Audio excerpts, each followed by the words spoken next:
do it. So again, this is only available for CE credit if you watch it live, fill out the survey. Survey will be linked in the chat. Fill that out to get CE credit. And without further ado, please take it away, Dr. Lopez. Great. Thank you so much, Dr. Heath, for the invitation and the introduction. And thank you all for attending today. We will talk today about aquatic animal welfare in the food system. So we will cover both aquaculture and fisheries. And of course, as you may be aware, this is a very broad topic. We could talk for hours about this. So this is just an introduction to it. But we do have a lot of resources at Aquatic Life Institute that I can direct you to if you want to learn more about any of the topics that I'll cover today. So firstly, a very brief introduction. As Dr. Heath mentioned, the Aquatic Life Institute is an organization that works to improve aquatic animal welfare, both in aquaculture and fisheries, through various programs and initiatives. But the goal is to have global impact in these industries. As Dr. Heath mentioned, my main role at Aquatic Life Institute is leading the Aquatic Animal Alliance, which currently has almost 140 member organizations from 69 countries. So they're all supporting global campaigns by the Alliance, but they're also doing their own regional and local work in their countries. Firstly, I wanted to give you kind of a brief overview of the scale of the industry and what it is that we are trying to impact in terms of improving welfare. So global production of fish and seafood has quadrupled over the past 50 years. And this is not only because the world population has more than doubled over this period, but also because the average person now eats almost twice as much seafood as they did half a century ago. So, of course, this has increased the pressure on wild fish populations across the world to meet this rising demand. And globally, the share of fish populations which are overexploited, which means that they are caught faster than they can reproduce to sustain their population levels, has more than doubled since the 1980s, which means that the current levels of wild fish catch are unsustainable. So, of course, we know that as a result, aquaculture, which is the practice of fish and seafood farming, has increased to make up for that decrease in the wild catch supply. And the distinction between farm fish and wild-caught fish is very similar to the difference between raising land animals for food and hunting wild animals for food. With the difference that for land animals, farming is many thousand years old. Like many of the domesticated species that we see in farms today have been used for that purpose for thousands of years in different ways, as we see today with factory farming, but the animals are more accustomed to be around humans and farming practices in general. However, this is not the case for aquatic animals because farming seafood was very uncommon until just 50 years ago, at least in a big scale, which means that the species that are farmed in aquaculture farms today are not domesticated. They are still wild species. And of course, this poses many problems for the welfare of these animals. So even though global wild fish catch hasn't really increased since the 1990s because of the overfishing problems that we were discussing, it has remained constant around like 95 million tons per year. However, fish farming has grown very rapidly. And since 1960, it has increased 50-fold to around 100 million tons per year. And from calculations, this amounts to around 73 to 180 billion farmed fish, individual farmed fish, and around 400 billion individual farmed shrimp, which are staggering numbers, of course, of animals in this food system. So aquaculture production has now surpassed wild catch in terms of total production, which means that it is absorbing almost all of the growth in global demand in recent decades, and it will continue to grow as demand for seafood continues to rise and the wild fish populations continue to decrease. And then another important fact for us to know, of course, as veterinarians, is that approximately 3 billion people in the world rely either on wild-caught or farmed seafood as a primary source of protein. So it is very important to understand that this is the livelihood and the nutrition for a large part of the global population. So why in general should the industry care about animal welfare? So unfortunately, until very recently, aquatic animal welfare was really not included in conversations related to sustainable development goals of both the aquaculture and wild fisheries industry.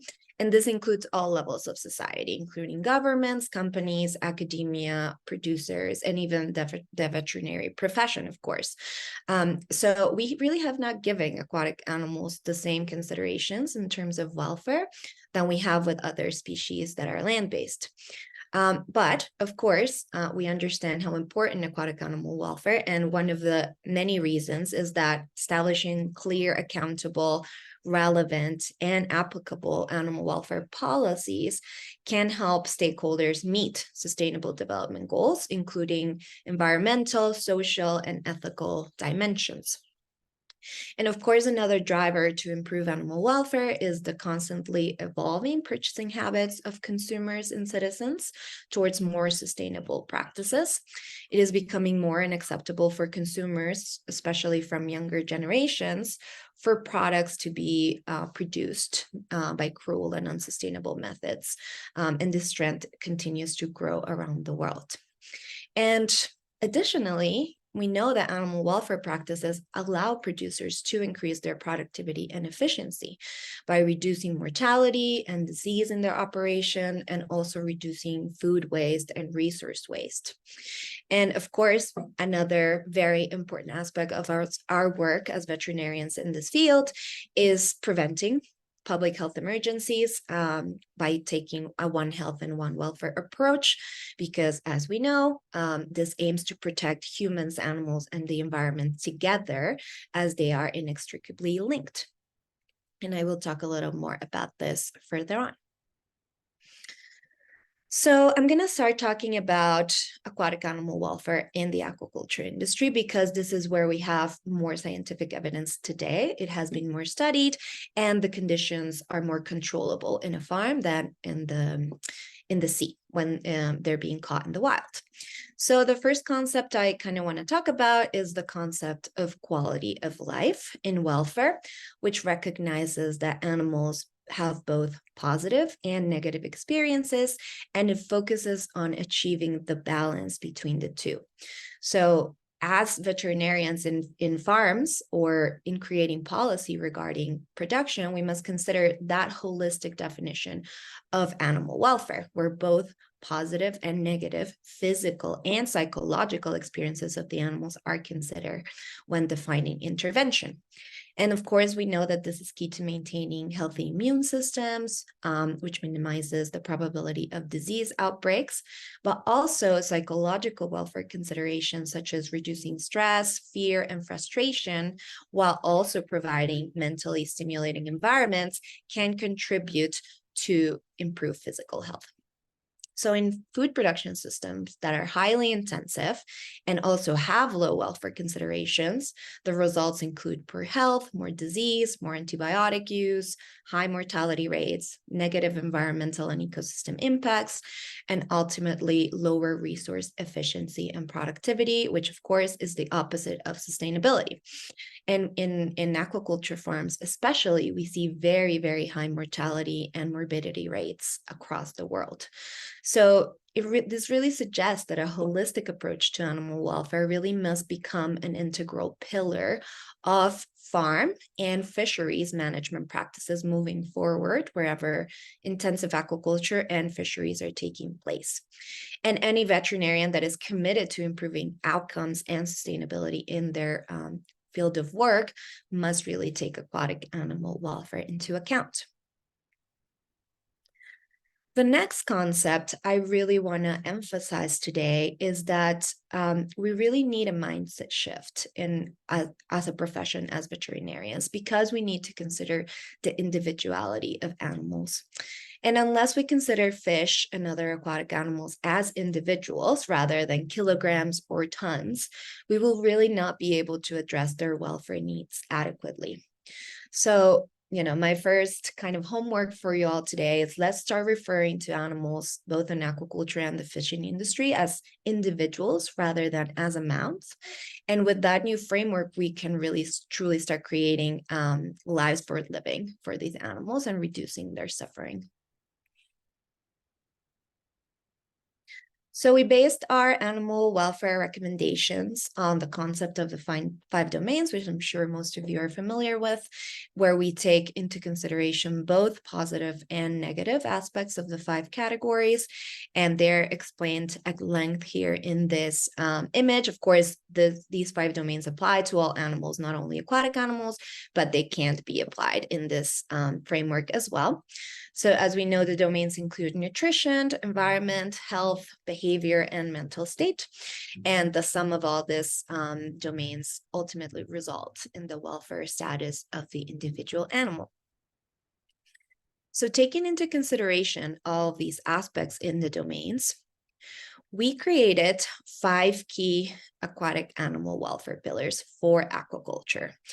It means that these 5 dimensions are the basics when we want to start addressing aquatic animal welfare. Of course, welfare encompasses a lot more things, but these are the 5 key ones that must be addressed to ensure a baseline welfare, and that unfortunately aren't really addressed mostly in aquaculture today. So these pillars include stunning and slaughter, feed composition and feeding, space requirements and stocking density, water quality, and finally, enriched environment. And I will talk a little about each of these. So water quality, of course, is generally accepted as a very high priority welfare issue as it directly relates to animal survival. So it is imperative to understand and to adjust the quality of water according to the specific needs of the species and their life stage in order to protect their welfare and ensure their optimal health. And this is a kind of a dimension that sometimes is hard to control because it depends on the environment as well, but is one of the key aspects that really must be addressed. So some parameters that should be considered when you're assessing water quality include concentration of dissolved oxygen, temperature, carbon dioxide, pH, turbidity, carbonate and total hardness, ammonia, salinity, nitrates and nitrites, phosphorus, and dissolved metals. And the most important part is, of course, making sure that there is effective monitoring plans and intervention plans when these levels are not in the ideal ranges. And there should also be emergency plans for when there are catastrophes or equipment failure, things like that. So emergency plans are also super important in determining adequate water quality. Stocking density, of course, is very important to fish welfare as it is for, other land animals, because it produces, the dynamic interplay between several critical welfare factors, such as water quality, as we mentioned, but also aggression between the members of the species that are in that place, and then the incidence of disease and transmission of disease. So and also, aside from that, fishes and other aquatic animals really must have sufficient space to engage in important behaviors and species-appropriate social interactions. And of course, this will vary according to the species that is being farmed, and it should be tailored specifically to those needs. And we know that inappropriate stocking densities are associated with decreased growth, diminished nutritional uptake, reduction in feed conversion efficiency, fin erosion and gill damage, immunosuppression, which leads to more disease, of course, and mortality, and interfish aggression or cannibalism, and of course, disturbed movement activity. So all these dimensions we need to consider when we design the spaces or administer and manage the spaces where the fish are kept. It is also one of the most tractable areas of welfare because there really isn't any infrastructural investment that is required to adjust stocking density. So it is kind of an easy or quick intervention that we can put in place. And then, of course, it's important that individuals within the farm have access to sufficient space and total volume of water to experience their natural behaviors like foraging and nesting. And they really shouldn't be stocked at a density that is higher than the level which is scientifically shown to produce stress and maladaptive behavior and conspecific aggression. So keeping those stocking densities below that threshold is very important. And it is important as well to keep records of both the density and the total space available and make adjustments as needed. So one of the biggest concerns related to this pillar, which is the pillar of feeding and feed composition, is that aquatic animals are being caught and ground up to provide feed to other animals in the farms. So in order to really reduce the suffering in farms and improve adequate animal welfare strategies, we really need to reduce the number of animals that are used in the fish feed supply chain. And, from a welfare perspective, feeding fish to other fish just produces a huge amount of suffering, right? So there are some calculations that we have done that approximately around 1 trillion aquatic animals are used as feed in aquaculture systems every year. And mainly this is due to the prevalence of carnivore farming, such as salmon, trout, sea bass, sea bream. But we also see that herbivorous species such as tilapia are being fed animal-based feed, even though they don't require it. So the animals used for feed are sentient individuals themselves with their own welfare concerns, and unfortunately, many are caught and or slaughtered in poorly regulated environments with no welfare considerations. And we will see a little more about the welfare concerns in fisheries. But really, in order to reduce the number of animals in the supply chain, we must move to alternative feed products. So we really need to mandate better feed efficiency ratios from the feed. We need to switch to farming structic species rather than carnivorous species, and maybe use integrated aquaculture and agriculture systems where the fish and their feed are co-produced. And really the industry as a whole and us as a collective, I think we need to stop promoting the farming of obligate carnivores such as Atlantic salmon just based on the demands of the market, because it is not contributing to sustainability and reduction of suffering. And really the use of fish meal, fish oil, or the use of aquatic species in the feed of herbivorous aquatic species really should be prohibited. It is not necessary and they do not require it nutritionally. And wherever obligate carnivores are still farmed, the minimum amount of fish meal, fish oil should be used in the feed formulations, while of course still ensuring good nutrition and health for the salmon or carnivore animals in the farms. However, when this fish meal and fish oil is used, the maximum proportion of animal products should be sourced or should try to be sourced from offcuts or byproducts of human animal consumption to reduce waste as well. And then the other part of this dimension or this pillar is that appropriate feeding, of course, is critical for good fish welfare. So insufficient amounts of feed or feed that is in an unavailable form. So for example, if the pellets are too large for that species, or they're feeding in a location where the smaller fishes are being outcompeted and they cannot access the food, this can result, of course, in poor health and welfare and poor productivity.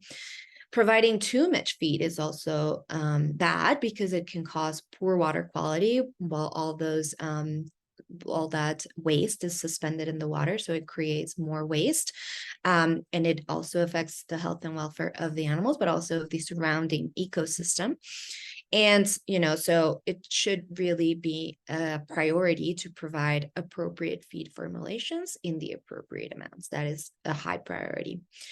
It must also remain available to all fishes in the farm.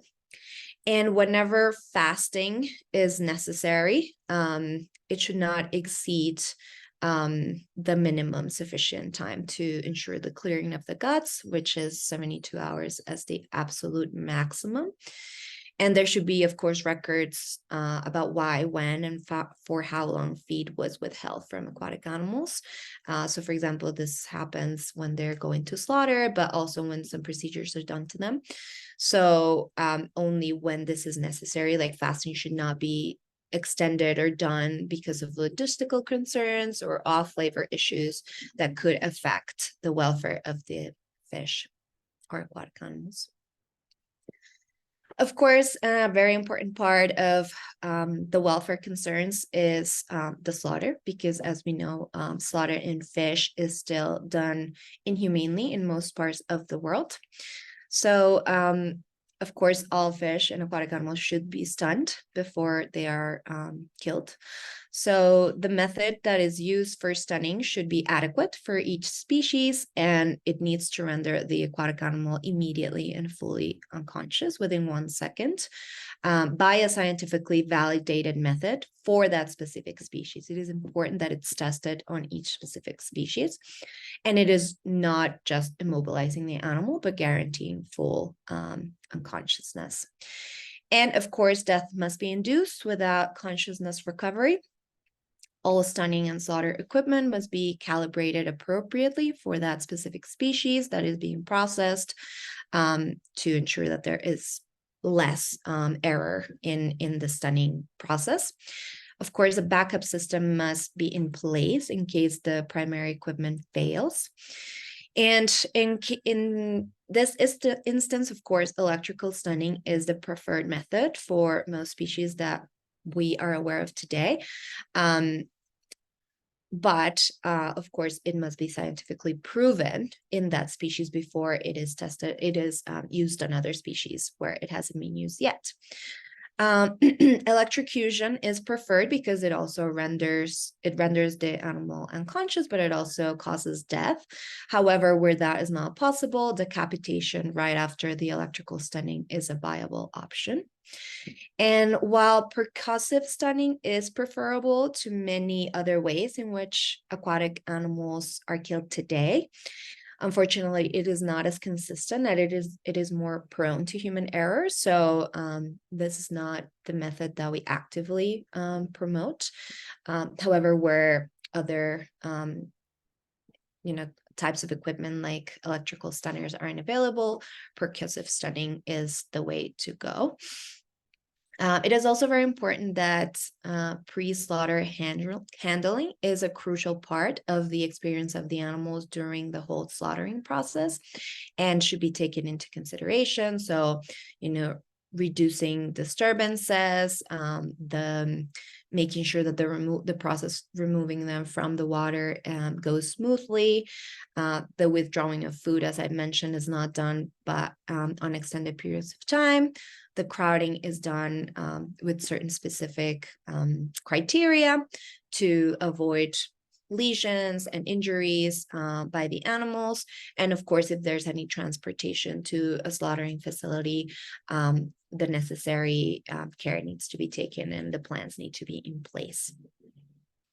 If any fish shows signs of consciousness after stunning, whether it was because of a misstun or they recover consciousness, they need to be restunned before the process continues.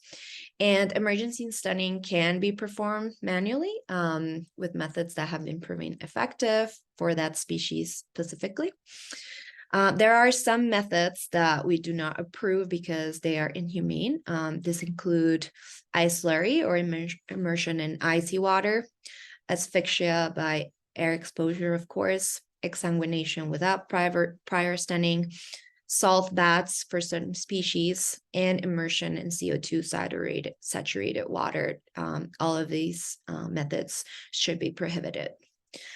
And these 4 pillars that I have already mentioned are included in the recently released British Veterinarian Association's position on UK sustainable finfish aquaculture, which really highlights the importance of these aspects in fish welfare, and they really should be the minimum that is requested from farms. And then our 5th pillar is environmental enrichment, and this is arguably one of the most neglected areas of aquatic animal welfare today. This has not been given the importance because we have focused a lot on reducing negative experiences of the animals, which is what we cover mostly in the previous pillars. But this is more about creating positive experiences for the animals and creating an environment that will be adequate for their natural behaviors and their mental state. So in order for the animals to be able to express these behaviors, they must be provided with an enabling environment that is specific to their species again and to their life stage. And to the extent that is feasible, the holding environment should be based on the preferred natural environment in the wild of the species that is in the farm, which permits the individual to express these behaviors that are important for their welfare, which can include foraging, nesting, exhibiting choice, exhibiting agency.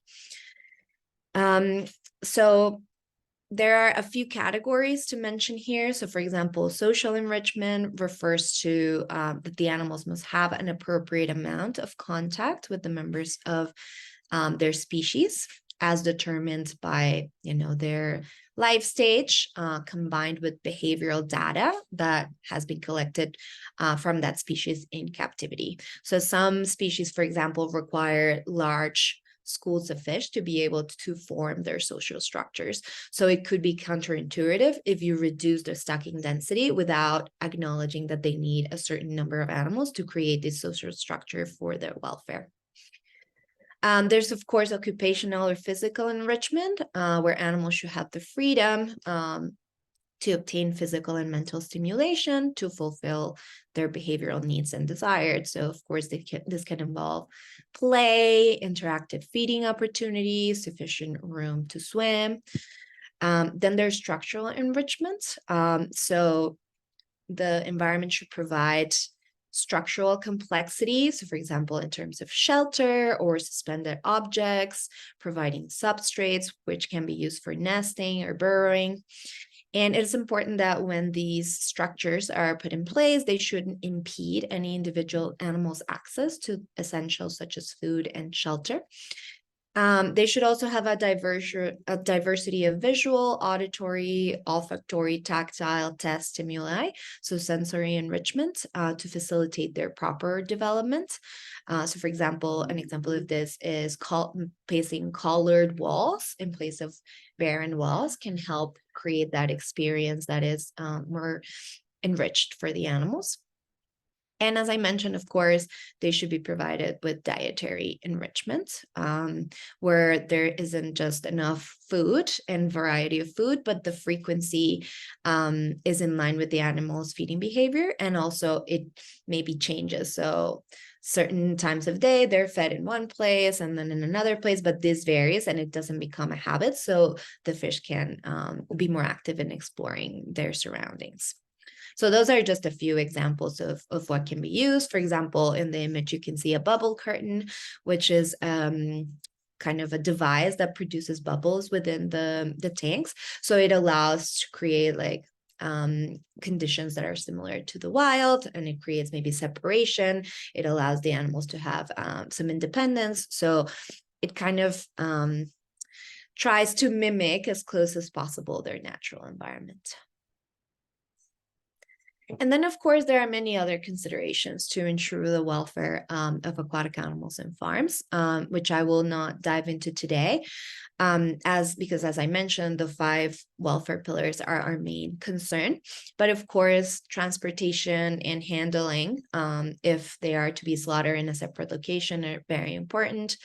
Staff training is key. So it doesn't matter if you create out these protocols and interventions to improve the welfare of the animals in the farm, if the people actually carrying out those interventions and procedures aren't really aware of how they should be done and why they should be done. So staff training should always be a key aspect of any welfare intervention plan. Of course, health and disease prevention and medical treatments, it's a key aspect, and doing them with a welfare mindset is important. So ensuring that the animals are treated with care, they're not starved for too long, et cetera, like having a welfare mindset while administering health protocols is very important.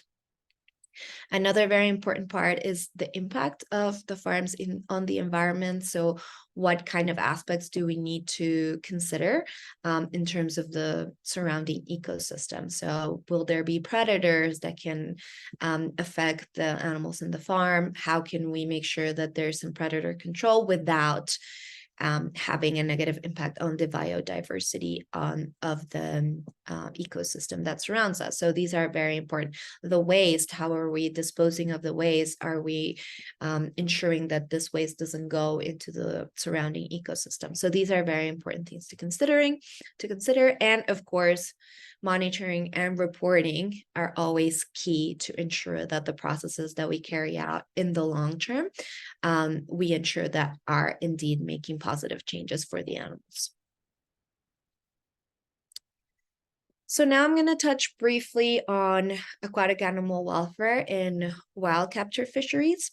And this will not be as comprehensive because we just don't have as much scientific information today regarding this welfare aspects. However, there are few things that we of course know, and that we know that if we intervene and start changing the practices, they can have a really positive impact on the experiences of the animals in wild capture fisheries. And the reality is that this sector, this industry, is the last major food producing sector that does not take animal welfare into consideration. It has been greatly overlooked in fisheries until today. And of course, this door is starting to slowly open, but unfortunately, there's still a lot to be done in this space. So this image shows the stages of suffering in wild capture fisheries. So you can see like the concerns, the welfare concerns in each stage. So for example, in the first stage of capture, the biggest concern are crowding, hypoxia, injury, and fatigue or exhaustion by the animals. And so one of our recommendations is that, for example, by limiting catch volumes through shorter fishing duration or shorter net dragging times, or having smaller or more selective nets, eliminating really destructive practices like bottom trawling, can really reduce the exposure of animals to stress during capture, which also increases their chance of survival, and of course reduces the mortality that we see in the capture process. Of course, the reduced stress could also lead to lower levels of lactic acid in the body, which in turn results in better flesh quality, better meat quality, and longer shelf life of the final product. So in terms of the retrieval, there are many concerns because, of course, this is a very traumatic moment for the aquatic animal. So, one of the main concerns, for example, is barotrauma because of the differences in pressure, the temperature shock, osmoregulatory distress, injuries, of course, when this procedure is not done with the proper care, light exposure, because especially in this bottom trawling nets, of course, you're taking animals that are used to the darkness of the ocean and you're taking them out into an environment that they're not used to.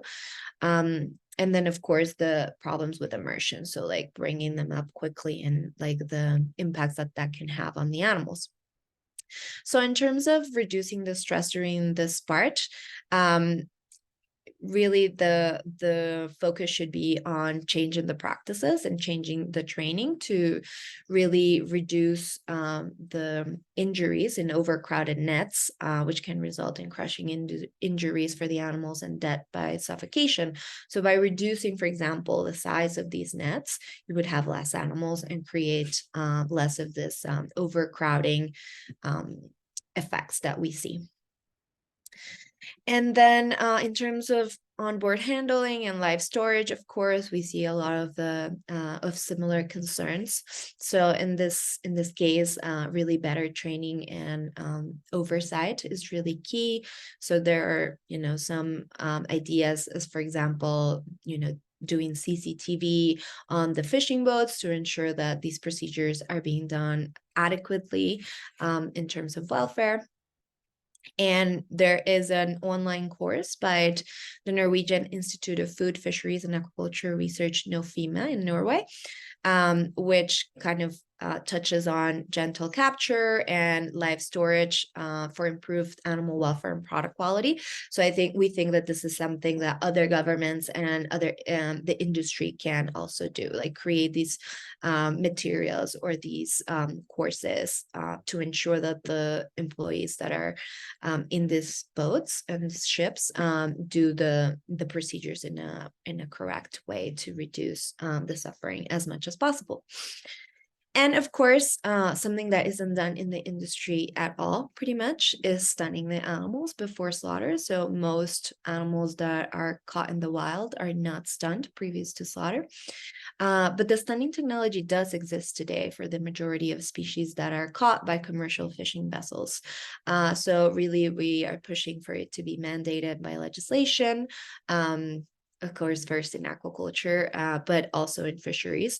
And of course, you know, as we know, stunning before slaughter not only improves animal welfare, but it also improves the crew safety. It also leads to higher product quality and longer shelf life for the final product. And then another aspect that we also focus on is to reduce bycatch by reducing ghost gear contamination of the ocean. So ensuring that there are practices where fishing vessels do not, you know, leave their gear unattended, where, you know, all other animals can get caught and die, as we see constantly in the news, which of course includes very charismatic animals like whales and dolphins, but also many other species that can be caught there, and it can cause a real problem in the ecosystem.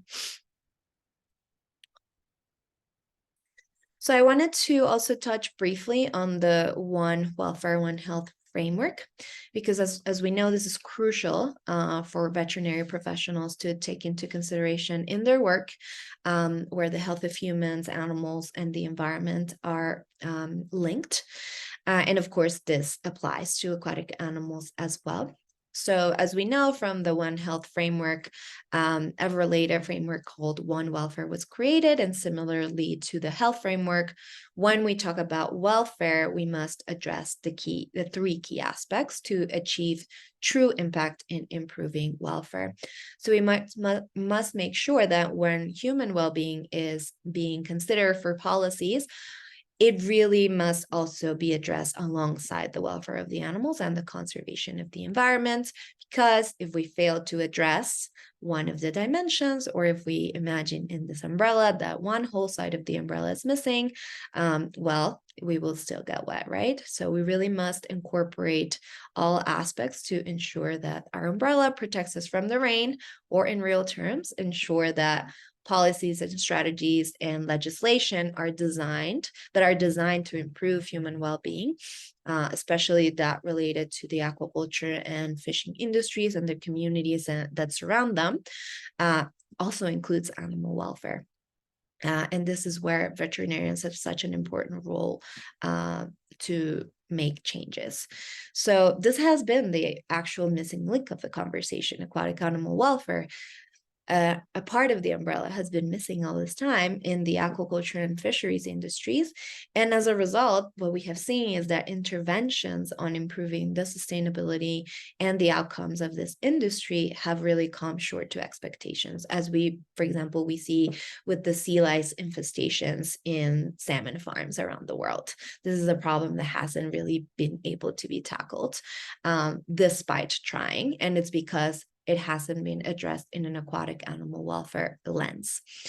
So fortunately, this is starting to shift and aquatic animal welfare is being discussed more, but it is still not giving the importance that it should receive, unfortunately. So also very briefly, so I leave some space for questions, I wanted to talk about the effects of aquaculture and fishing on the environment and humans, so the other dimensions of the One Welfare framework. So improving animal welfare really can lead to improved sustainability in many fronts. So it is evident that, of course, animal welfare is important because fish feel pain and experience suffering. So ethically, we must take steps to reduce the suffering, which is also what consumers are increasingly expecting from the industry. But also, improved animal welfare practices like the ones I have mentioned can really help tackle many current social issues, such as improving food safety and food security by, for example, reducing food waste and increasing the condition for the workers in the farms, providing better labor conditions for them. It can also lead to the reduction of poverty and inequality. So by reducing the overwhelming catch of fish that are then turned into feed for farms, which are mostly done in the global south, and then those communities can have that livelihood for them and that nutrition for them, instead of that protein going to the global north, for example. And it can also support in reducing the inequality, as I mentioned. In terms of the environment or environmental issues, and quite relevant to today's climate emergency that we're facing around the world, animal welfare practices can help improve ecosystems health, reduce environmental degradation and mitigate carbon emissions, and ultimately really increase the resilience of the seafood supply chains, which are already very affected themselves with climate change. So for example, the oceans store about a third of human man-made emissions. And as I mentioned, the destructive method of fishing, bottom trawling, where they drag these gigantic nets on the ocean floor to catch bottom dwelling fish, is very common. And this practice is a significant contributor to overfishing, but it also releases massive amounts of carbon to the atmosphere that would be otherwise stored in the seabed. So it also causes ocean acidification because it destroys the whole ecosystem in the ocean floor. So it reduces the ocean's capacity and ability to store carbon dioxide. So you're not only releasing the carbon, but you're destroying its capacity to store it later on. So changing to practices that are more animal welfare centered and more animal welfare focused, such as what I mentioned of changing the nets, making them smaller, changing the way they drag the nets or they capture the animals, can, as a result, reduce these massive negative impacts of the fishing industry. And there are many other aspects, such as antimicrobial resistance, so reducing the amount of antibiotics that we use. As we know, this is a huge concern for the food producing sector because we are already facing some issues with resistance. So all of these aspects really can be helped if you reduce the probability of disease in your farm with proper animal welfare practices. So finally, as we know, stakeholders around the globe are aligning to meet the Global Sustainable Development Goals by 2030. And animal welfare interventions, both in aquaculture and fishing, can support their efforts in almost every one of the development goals in different aspects. So companies and producers really that do not align with these goals are going to lose competitive advantages as consumers are demanding more responsibility from societies, and they're basing their purchasing choices on companies' impacts on environment, animals, and society. And this trend is only growing. It is only expected to increase as the climate emergency becomes more dire and more urgent, and the commitments from global leaders, unfortunately, have fallen short. Food has been, for example, rarely or very discussed in a very small way in the climate change summits, and aquatic animals are barely even mentioned, and the ocean is barely even mentioned there. So we know that global leaders are not taking this as a priority, but we need to make sure that this becomes a priority issue in the next few years if we truly want to see a change of sustainability in this sector. And I just want to leave you with the message that veterinarians really can play a key role in meeting the goals of the food industry, ensuring a more sustainable and ethical food system, but also a more durable and resilient food system. And some work that we have done in this space is we have engaged in a global policy level with the UN. So, for example, in the UN process focused on food system called the Coronivia process, we have pushed to include aquatic animal welfare. And in 2021, the FAO created the Shanghai Declaration, which is their aquaculture policy roadmap, so recommendations for policy in the next few years in aquaculture. And after we kind of urged them to, they included aquatic animal welfare. So this shows that, the leaders are starting to see the importance of this, but we just need to bring the message home and make sure that this is included in conversations in a meaningful way moving forward. And yeah, thank you. That's all I had today. But we do have a lot more resources on our website. Our website is ali.fish. We talk a lot more deeply into the concepts I discussed today. We have a really interesting report on sustainability and welfare. So all the connections that are there where, we dive more deeply into the concepts that I didn't have time to discuss today. So yeah, I encourage you to visit us. And if you have any questions or at any point want to discuss any of these topics any further, you can email me at catalina@ali.fish. Thank you And so much, Catalina. That was wonderful. And we have a few questions in the chat. And I want to make sure I go to the top here. One question is for people that fish as a hobby, what methods would you recommend for studying and slaughtering?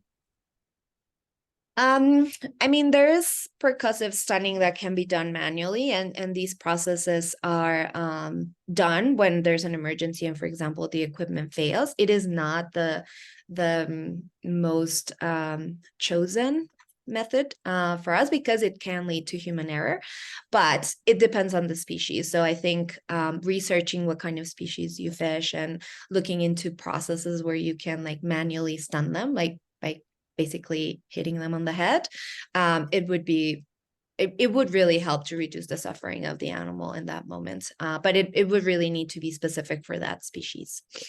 And I just wonder, like, that's really no different. Like, there's nothing different about fish that would react to being bonked on the head any different than like a puppy or a kitten, right? Or What do you mean? like is there anything about fish that would make their death via being bonked on the head more humane than if you were to do that as a way of killing puppies or kittens? Right. No, so this is a way to stun them, not kill Oh them. yeah. So you just like it's like similar to like the stun guns used in slaughterhouses for cows. So you just give them a knock so they are unconscious, and then you proceed to slaughtering them by either bleeding them or other processes. That's a way to stun them, not to kill them. Okay, so just stunning them, but Okay. And why must fish be fasted before slaughter? And what are some examples of procedures for which they also must be fasted? Right. So it's kind of a process of which is also done for land animals as well to like reduce their content of their guts to ensure that that content doesn't kind of contaminate the meat at the time of the slaughter. So basically, they make them release their guts, so the meat is less contaminated, or there's less chance of contamination. It also reduces like problems in transportation and things like that, because a lot of the times they're transported from farms to the slaughtering facilities, even though big farms can have their slaughtering facilities in place or in that same place, but mostly they go somewhere else. Other instances where this is done, it can be like vaccination procedures, or if they're going to have to move them from one tank to another tank or cage to another cage because of damage, or because there was, I don't know, climate, weather, emergencies, things like that, they can be moved to other places. And that same principles would apply. Okay, interesting. And then how do the criteria, I guess the welfare criteria, compare to AZA or zoo aquarium standards? Um, well, that's an interesting question. So we really haven't focused much on entertainment industry. We focus more on food. So as we know, like the criteria is very different when you're dealing with food production animals than with entertainment animals, because the goals are different. The goals in a farm is to get the animals fat really quickly and get them as heavy as you can to the slaughter process, because that's what makes the biggest profit.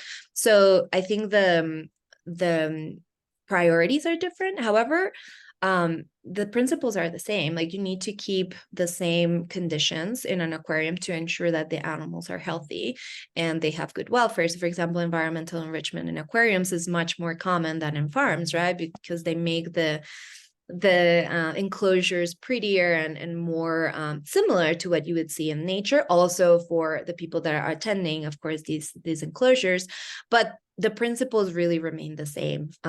If, for example, an animal is ill in an aquarium, I would hope that they have a stunning and slaughter procedure for those animals, but that is not the end goal, right? So, and also we talk about volumes in farms. So the volumes of animals that we have in farms are much bigger. So the processes need to be more automated, or they need to be more specific to that amount of animals than in an aquarium where you would have less animals. Interesting. Can we get a copy of the slides? Yes, And definitely. cool. And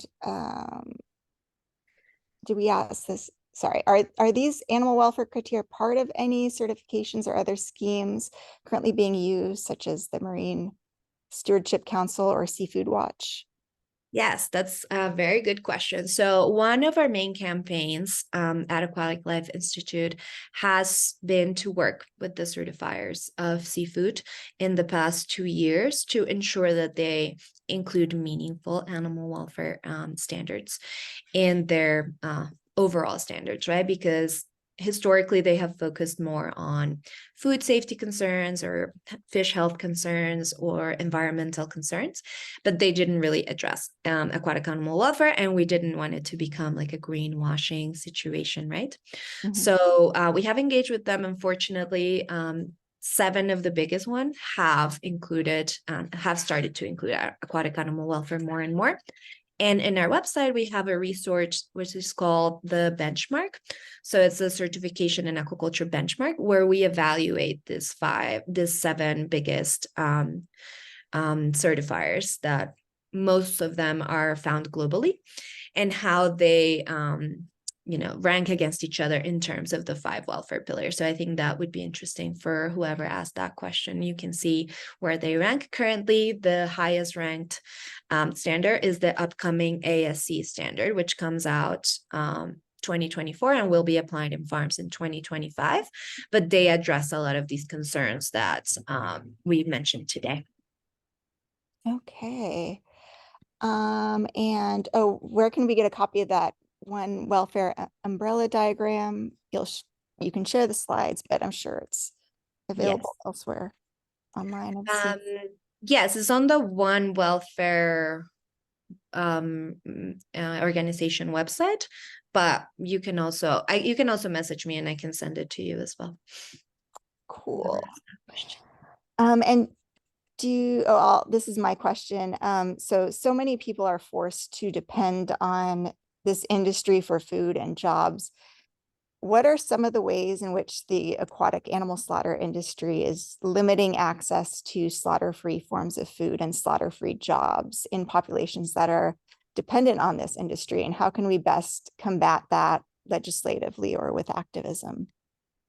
Yeah, that's a really good point. I think what happens in these types of locations, and for example, I can put an example, which is Chile. So Chile has one of the largest salmon industries in the world currently. And what they have done is like the industry has set up camp basically in the southern part of the country where there aren't really any other options for jobs. So even though this industry is destroying the ecosystem and harming the communities very, very harshly, the communities are still for the industry because that's the only source of income that they have, right? So they put the communities in a very difficult position where it's like, well, yeah, this is harming my family in terms of health and in terms of the environment and the biodiversity of our community, but also I need to put food on the table, right? So I think as a movement, we need to be better in making sure that we say, yes, these practices are bad and need to be improved, but what other options can we give these communities, and how can we work with these governments to ensure that these communities do have another option? So for example, one of the things that we're actively working on right now is they are trying to set up an octopus farm in Spain, in the Canary Islands, and this island has a marine reserve. Like this is a very common place for tourists to go and enjoy nature and, see the beauties of the ocean. And they're going to put an octopus farm 700 meters from that reserve. So of course that's going to start affecting the local communities that rely on tourism. But the industry is selling the project as, oh, we're going to give you jobs. So what happens is the people in the island will start depending on this only farm instead of having their own endeavors in tourism. So that's what we need to stop. And with this specific farm in Spain, we want to stop the farm. So I think wherever we can, we should engage in that way. But with established industries as the salmon farm, we really need to provide communities with other alternatives.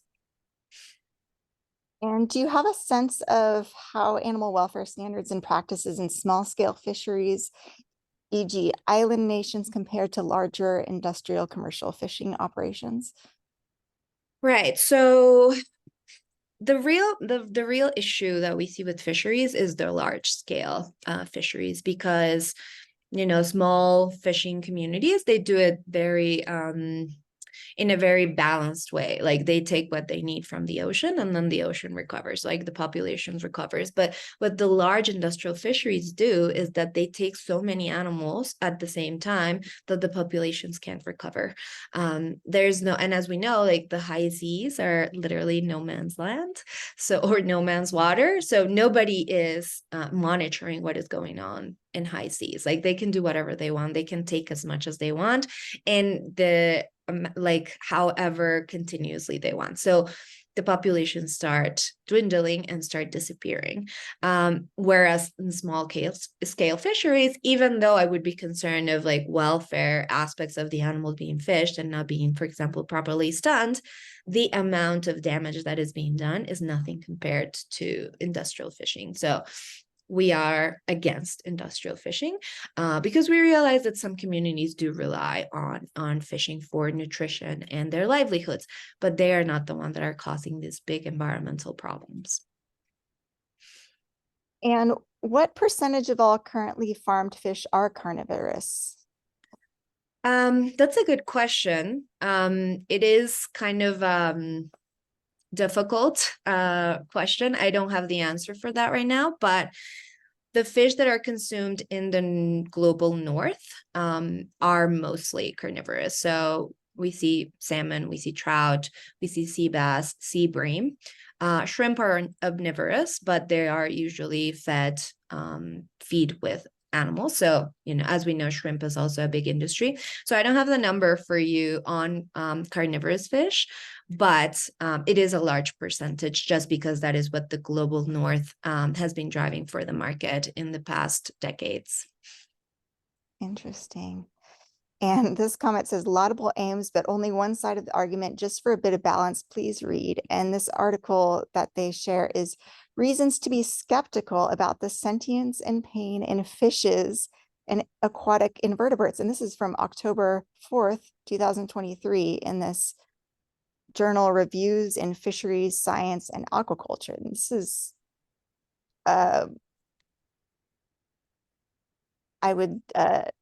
I don't know if you have any thoughts, if you've seen this article yet. I mean, I have many thoughts.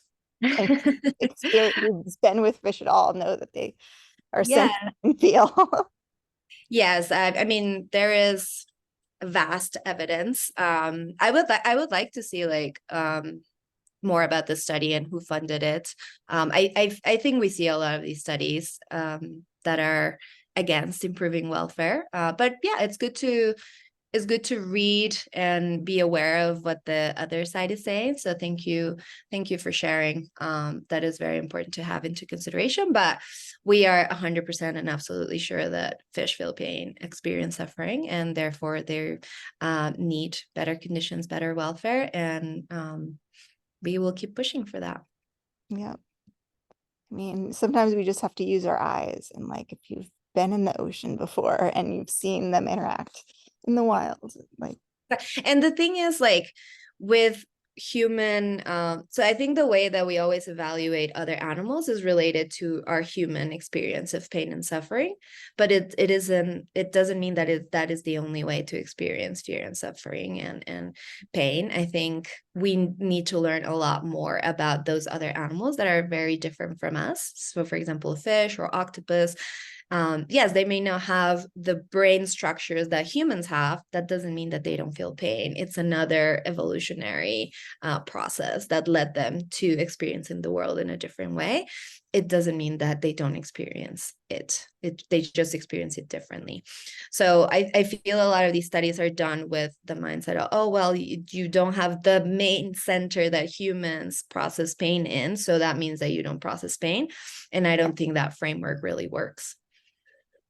yeah, I love Ed Young's new book, An Immense World, and he talks about how all different species of animals sense the world that they live in, and things that might cause them suffering don't necessarily cause us suffering, but and vice versa, because we all have different ways of interacting with the world and sensing the world.